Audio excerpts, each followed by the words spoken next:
Cycle आरोही उपरे चढ़ीगला truck घटनास्थल में चलीगला व्यक्ति जीवन। मृत व्यक्ति जनक लक थाना अधीन विश्वाल ग्रामर मलय बोली जनापड़ी। मिली सूचना अनुसार पारादीप आईओसीएल अधीन एक ठिका संस्थार कार्य करुवा मलय काम सारी घर को फेरुवा बेले एभली मर्मन्तुद सड़क दुर्घटन जीवन चली जाइए। तेज दुर्घटना पर स्थानीय अंचल में उत्त्यक्त लोके पारादीप और चंडीखोल रास्ता बंद कर नजर रही।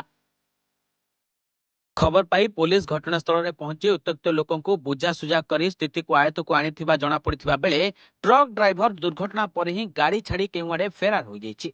तेज मृत मलयंत 3 जन झील थी न्याय देवाक स्थानीय लोके दाबी कर।